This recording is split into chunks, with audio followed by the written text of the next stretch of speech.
Hello everyone, and thank you for joining us at this Aquam Modern Finance webinar. My name is Leon Burke and I'm a director here at Aquam. Today I'm presenting from the Aquam office here in Docklands, near the water in Melbourne. The office is located on the lands of the Wurundjeri First Nations people.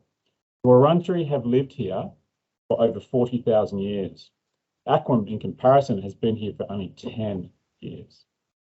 I want to thank all First Nations people for the care of the land, the waters, and the animals where I work and live. And I pay tribute to their elders, past, present, and emerging.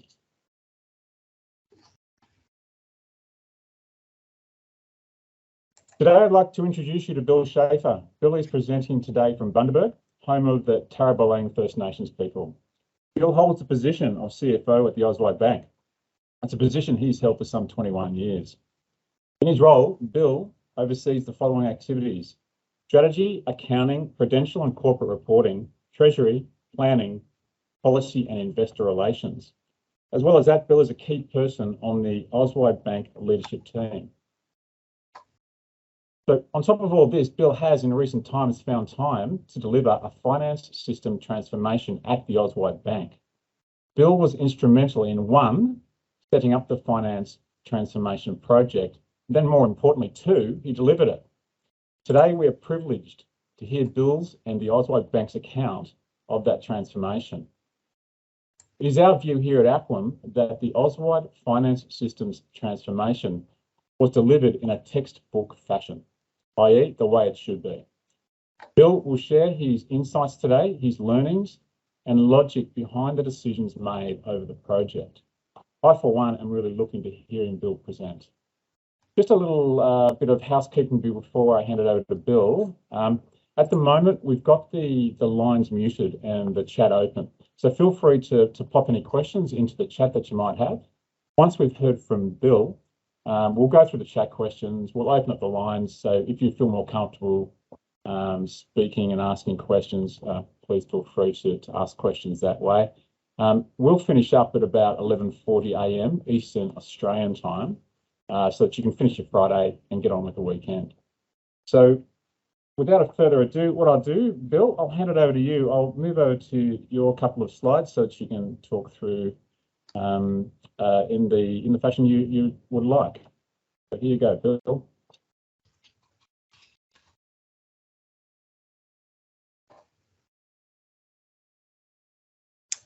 Unmute. Ryan, could you unmute, please? Sorry, Bill. In Teams, that you have to pop up to. So I've activated your mic. Okay, I'm unmuted. Beautiful. Thank you, Bill. Oh, good. Thanks. Okay, let's start again. Thank you very much, Leon, and for this opportunity to talk. It's a privilege to chat to you all this morning. First of all, congratulations to Aquam and the team for their Channel Partner of the Year award, which I saw on LinkedIn. So great job. Congratulations for that. But on to Auswide Bank. Just a bit of background. Auswide Bank has had a core banking system that's been in place now for more than 2 decades. So it precedes my time at the bank. And I can tell you this, that when I started there back in 2001, there was a gentleman, let's call him Jim, because that was his name, who didn't want me to be on deck because he thought he'd be there forever. But the day after I started, it was time to do the financial accounts, and Jim pulled out his old blue-lined foolscap pad and a biro and wrote notionals, May 2001. And that was the sophistication that was in the bank when I started. So we've come a long, long way. But the pressure's on the bank, as it is in most industries, to keep costs down, to keep staff levels down, and to prove there's a real return on the investment that's made in the department. So when you look at finance and the traditions of a finance department, you're generating numbers and ratios, complaining if budgets aren't met, and all those sort of items, it just doesn't cut it anymore. In a modern day business, particularly a bank like ours, a small organisation where the cost to income ratio is king, that just doesn't cut it. So we need to look to automation, we need to look to efficiencies, and we need to make sure that what we're doing is delivering value across the organisation. So time spent in doing large data entry processes and repetitive systems are no longer acceptable. So data and ratios need to be interpreted with conclusions and recommendations. And the management and the board are looking for value added and not just the supply of numbers and data. Modelling and forecasting becomes very important, with an analysis on strategic elements being all important. And bringing it home to a bank of our size, we have a limited number of departments, and those departments are looking to finance to bring decision-making processes to them so they're not wasting their time. For example, in our property department, we need to keep an eye on the branch costs. As you know, banks are closing branches and we need to be able to deliver information. So the strategy around branches being opened or closed, the customer numbers that are coming and going, and the profitability of those branches is everything. And a set of data that runs for 45 Excel pages just doesn't cut it. We need to deliver. Customer is all important. And as you all know, in the last 3 months, we've seen the cash rate increase by 125 basis points. So what does that mean? It's up to finance to deliver decision-making processes and data and assist with the strategic approach. We need to be able to look at the funding and what that means to the funding of the bank. We need to be able to decide what variable and fixed interest rates we're offering to the market. And again, management can't just take data from finance and do their own work on that. We need to be able to assist them with decision-making processes so they can build a strategy for the bank. And then, of course, we have our auditors looking over our shoulders nowadays, and they have pressure from the regulators on them. So again, we need to be able to deliver sophisticated data, interpretation, and strategies for that decision-making process. To do that, we need to collaborate across the whole business. Now, our bank's managing director is a former salesman. That is his expertise. So it won't surprise you to know that finance, to some degree, and I mean this in a semi-jest way, is really an administrative lump on the back of the revenue earning processes of the bank. So it becomes important as we move forward to prove to him and the board that we're delivering real value. So finance can be viewed as an admin cost, but it's important that we demonstrate the ability to use the figures and what we do to deliver scenarios, to deliver sensitivities to the group. And as a bank, we need to be able to deliver anytime, anywhere banking services. So agility becomes all important. And as a small bank, we're not prepared to sit back and say, oh, the big four have it all their own way because of their scale. Because we've got agility, we can make decisions quickly. And if finance is on the spot to deliver what's required to make those decisions, it does give us an advantage. So the finance modernisation project was aimed at implementing a best-of-breed Sun Systems financial model, and Infor DEPM for reporting and modelling. So what were articulated objectives? Number one, we had to remove critical person dependency and risks associated with spreadsheets. Now, I'm sure there wouldn't be an organisation in the country that doesn't have a lot of Excel spreadsheets hidden away somewhere, but there are risks associated with that. And the degree that we can reduce those risks is very important. And that was one of the key objectives of this project. Also, in a small finance team, we can't afford to depend on one single individual. So our budget models, for example, is something that I've been developing for 10, 15 years. It's like an old renovated house that's had a new page added every year. So we need to be able to make sure that that process is picked up, automated, trained, and spread across the organisation. And that was one of the objectives of this project. Secondly, the finance team needs to be able to deliver better services to the other departments. We need to be able to drive better strategic decisions in the organisation and align our goals to the organisation. And importantly, we need to be able to identify the missed potential from insights into shadow systems. And I'll talk a little bit about that in a moment. So we wanted to include a wide range of people from across the bank in the process. So we recognised that support from the rest of the organisation was important. First of all, we needed to get the support of the other departments to get a large project like this across the line. Secondly, we wanted to encourage a participation in development and testing of the systems, and so we needed the input from the other groups of people. Thirdly, we wanted to ensure the take-up of the new processes. So this was a major investment, and it was important that those other groups, the managers and the staff across the bank, recognised that and were willing to participate. And thirdly, it was important that the other departments understood the benefits and incorporated them in. I think it's fair to say that early on in the transformation project, our communication processes weren't as good as they could have been. And communication when you're doing a project of this size is all important. But we quickly recognised that, and we realised that without the communication processes supporting the transformation project, that we wouldn't get everything that we wanted out of it. So we were quick to put corrective actions in place to involve the stakeholders from across the organisation. The other thing that we recognised early on, and one of the key learnings for us, was that finance don't know everything. And if we want to get the best abilities into finance, we want to understand the requirements. It's important that we get those insights that reside in other organisational departments. So it's no good thinking you know everything when you're not meeting the requirements of the rest of the company. So we recognised that by talking to other people and other departments, we would gain that organisational insights. We also realised that we had very little exposure, or other departments had very little exposure to what finance did. So in as much as we don't know everything, a lot of the other departments don't understand what finance is doing. So this communication process was important to make sure that we engaged with other departments.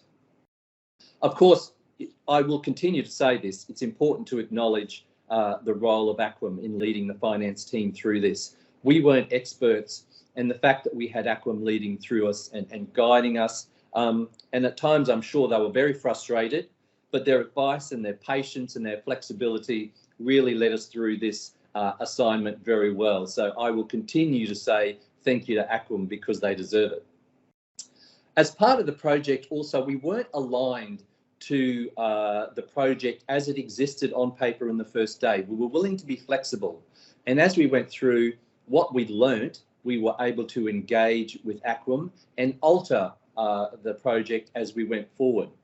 Part of that process, of course, was during the transformation project, our risk department saw what we were doing and realised there was great value in this transformation and undertook a spin-off project, which has been enormously valuable in automating their own processes, in doing things around our arrears and provision for doubtful debt. So great value added across the organisation there because we were willing to include other departments and to adapt the project as we went forward. It was important as we got into the project that we included others in the organisation, but importantly from the top down. So it was critical that we engage the managing director and the other executives of the organisation. First of all, to get approval. I mean, a large expenditure, we needed to get approval from the executives from the C-suite of the organisation. So we had to sell the benefits that were going to come from the project. So there is competition from resources, as you can imagine, in the organisation, and particularly for dollars. Now, as the chairman of the investment committee early on, I was able to get us some time in front of the executives, but that only gets us so far. It was important that we sold this project and that the value of the investment was seen. So the focus of our presentation was how the finance team would benefit from the investment initially, but just as importantly, if not more so, how the whole bank would see real value from the reporting, the efficiencies, and the potential to provide value-based reporting.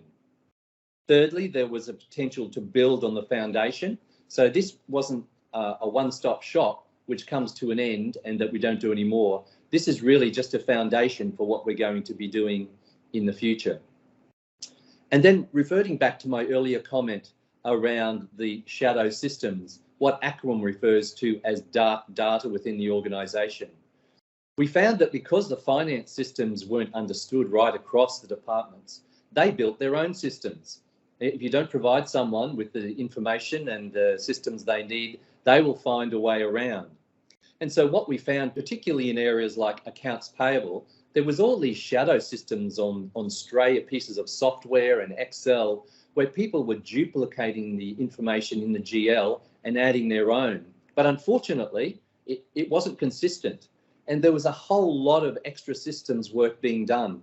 For example, we believe that up to 0.5 of an FTE in IT was used just to duplicate the accounts payable system in their particular area. So across the organisation, the wastage of resources was extraordinary. So what this project was aimed at doing was to ensure that those that dark data and those shadow systems were dealt with, and we could have real efficiencies in that area. Now, I'm just skipping ahead a little bit here because I can see I'm using up my time.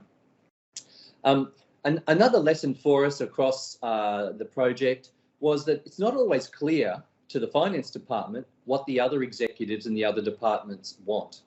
So it's important that we take the time to understand them, to listen to them, and find out what it is they want, even if it's not in line with our expectations and what our goals are, because after all, they're our customers.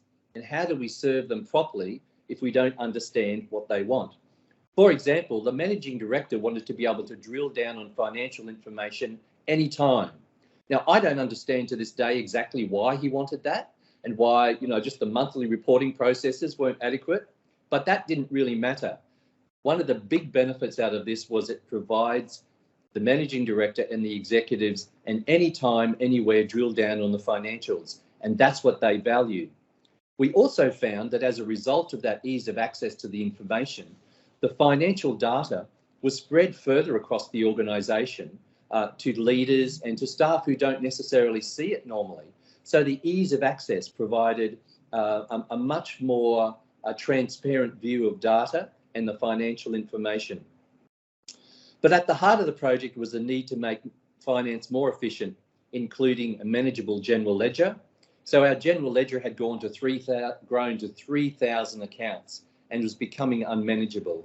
This project has made it more manageable so we can take the data and produce reports that are of assistance to everyone. It was, as I said earlier, the ability to provide a clear view on branches and their profitability, on departments and product effectiveness, and also provides the ability to deliver valuable information which facilitated the decision making across the organisation. So the core deliverables shifted the baseline, basically. The nature of our business is decentralised. So we have one large office in Brisbane and one large office in Bundaberg. And so we were able to bring together the objectives of all those departments, both the customer-facing departments and those which were more administratively and supportive in their functions. So the reports have been made available to a wider range of personnel, as I said, and it's enabled access and provided insights to an increased number of leaders. And also, some of that information wasn't spread beforehand. So it's a greater capacity for modelling and forecasting, and we haven't fully exploited that yet. We understand that we'll be able to extend that as we move forward. So the delivery of the self-serve reporting was a key milestone. Importantly for the project, it delivered on what we said we would deliver. And of course, as we wrap up the project and look back, we have made promises to the organisation, and that self-serving reporting has been one of the big deliveries from the external viewpoint of the departments. We've been able to deliver the project, albeit that we had a few changes in timing. It's generally viewed in the organisation as being an on-time, on-budget project, recognising that we did make some amendments for staff, for sicknesses, and for COVID, obviously, as we've all had to do.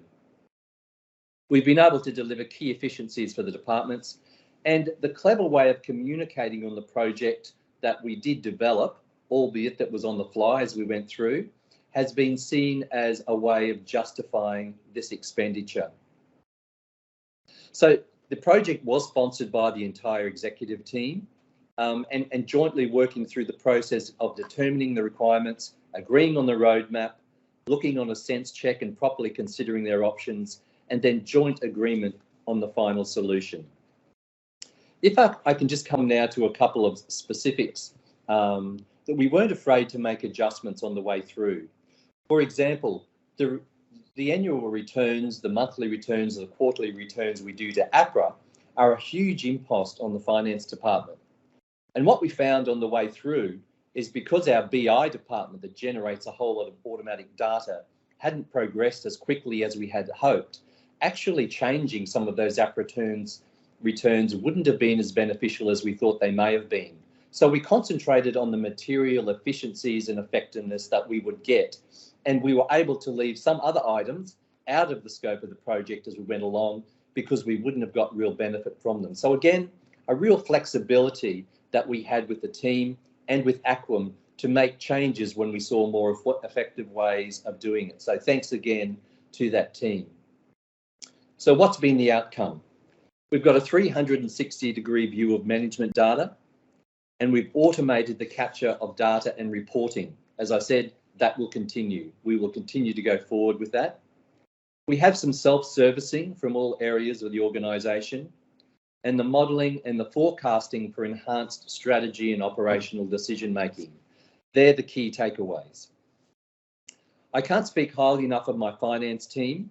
It's a small team, but they've been committed, and between them and the Aquam team, we've really seen a great job in working together as we've moved through the project. The project was, of course, just the beginning of a journey. And as we've wrapped up the official transformation project, what we've done is build a foundation that we continue to move forward with.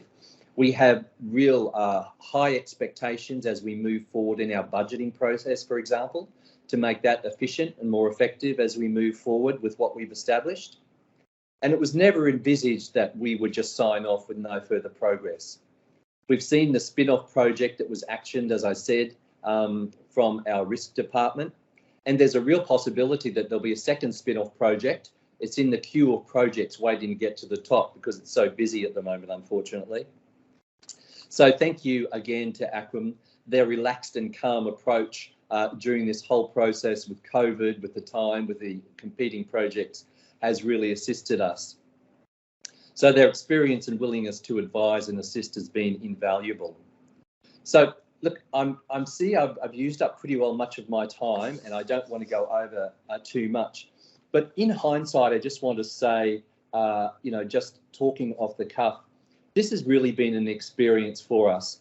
Megan, who is on the line and was a manager on this project, will attest to the fact that it's been a learning process, not only for the finance department, for our whole organisation. To partner with someone like Aquam Consulting and see over a 6 to 12 month period what can be achieved has been extraordinary.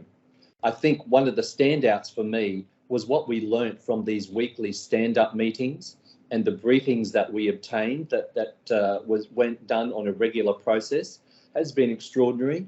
But what we've really done is taken an organisation that was a little bit disjointed due to the silos.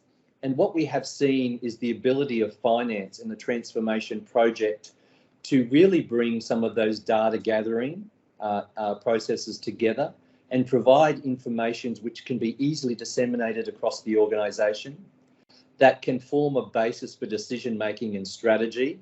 And to a degree, finance department has become more than just an administrative burden on the organisation. Really, when someone wants to make a decision or a strategy has to be put in place, the first stop is finance, because they know that we now have the capacity to provide that information. And when all is said and done, that's what finance is all about. So look, I'm not pretending here for a moment that we didn't have our highs and lows, that there weren't challenges and roadblocks, but we managed as a team in finance, as a team through our executive, and as a team with Aquam to get through them and deliver. So Leon, I'll pass back to you. And if you have any questions or anyone else does, I'd be happy to chat through them. Great. Okay, Ryan, am I unmuted? Hello, Ryan. No, we can hear you. Yeah, all good? Okay. Bill, thanks heaps for those well, for one, those really kind words regarding Aquam. We've really enjoyed the project as well. So Thank you heaps. And thanks for the insights. The insights that you provide are beneficial to us as vendors and also to everyone in the room. So we do appreciate that. Ryan, we've got, everyone's unmuted now, is that right? Dave, can you hear me? Are you able to speak? We got everyone unmuted? Just unmuted everyone. All right, cool. Okay. So with everyone unmuted now, what we'll do is we can pop things into the chat. You can ask questions if just over the mic if you feel more comfortable. I'll fast forward a couple of slides to where we're up to because this is where we are in the session. I think, Bill, if I could lead off just with the first question, and that is, I'm just wondering how you managed to get a project of this size and scale off the ground. Like, there must have been like a real start point, a thing that you needed to do to get, well, one or two people in the C-suite on board, then the rest of the C-suite, then the departments underneath, and just that people might be wondering, how do I start? What's the start point there for getting this off the ground, Bill? Could you talk to that? Yeah, absolutely. There's a couple of items there. The first one, and probably the overriding issue, is that we have limited resources in our finance department, and we survive by continually looking at automation and efficiencies. So again, referring to Megan, who was a real champion of this project. Megan has been a champion of innovation in our organisation for some time, and really it's aimed about that efficiency of processing and making greater value. And as we got to a position also where the executive team have built confidence and been more demanding of finance, we needed to go down this path because they were looking to us more so than ever in the past to assist the decision-making process. We're growing quickly. As I said, we're divided across several offices, but more importantly, there's pressure on. And so when decisions had to be made across the organisation, they'd look immediately to finance. And so the strategies and budgetary issues and all of those became more important, that we become decision makers or facilitators to those decisions rather than just dumping data in front of everyone. And I think also we've got some really clever board members. And although the board didn't necessarily sign off on this, they did scrutinise it very carefully. And our board were very supportive of it because they could see that this spend was going to benefit the organisation. So it really sort of came to a head, not only in finance and our executive team, but the board all saw that it was time to take a step up in our finance team. Otherwise, we would get left behind in our decision-making processes. It sort of evolved over a 2 to 3 year process, I must say. Yeah, 2 to 3 years. And then over that 2 to 3 years, you were able to take those demands on finance for better and improved and more information and turn that into an opportunity right across the organisation. That's a credit to you. Exactly right. And I think we're seeing the benefits from that now. And it's nice to know that when someone has to make a decision, that they actually turn to the finance team as a starting point, rather than wondering where they're going to dig around to find the information. Yeah, that's it. All roads lead to finance, don't they? Every system. Exactly. Yeah, absolutely. But you touched on the concept of continuous improvement within the organisation. Have you found that's been a real shift in discussion, in culture, and across the business to say, well, we've got to keep moving now. We've got a start point with our where we are in finance, and we keep moving. And you've got everyone on board. Are you finding that's something that's generally accepted with the C-suite? Yeah, absolutely. Yeah. The success of this project has been a real lighthouse for the organisation. I mentioned the project that was a spin-off that's already been implemented as a result of this one. There is a second project which is huge and is only being held up by the fact that it's sort of in a queue of major projects, which will really revolutionise basically the broker chain across our organisation. Now, brokers and what they bring to our business are a key part of our organisation. 70 to 80% of our business at times comes through brokers. So we need to have an efficient process right from the generation of a loan right through to the way that we account for it. And this is one that's sitting there, and everyone recognises this is a key step forward. Another item that we're looking to further enhance is our whole budgetary process, which is quite efficient, but I think we can do better. So already we have a queue of projects that people are looking at and saying, well, this area needs to be enhanced further because there's better efficiencies, better ways to spread the data across the organisation, and we'll all benefit from it. So I think we've almost made a rod for our own back through the success of the project and how people are viewing what else we can do for the organisation. Yeah, absolutely. You're changing the face of finance to be that really customer. You're customer centric. You're no longer just you're looking forward, and you're driving the organisation forward. Yeah.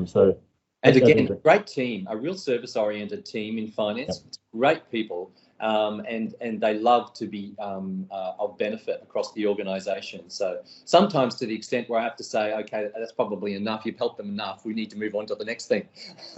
That is awesome. That is really cool. What I might do is I might just stop sharing this slide pack and just so that we can perhaps take some calls from the audience or questions. Is there anything anyone would like to ask Bill? We've got Bill on the line.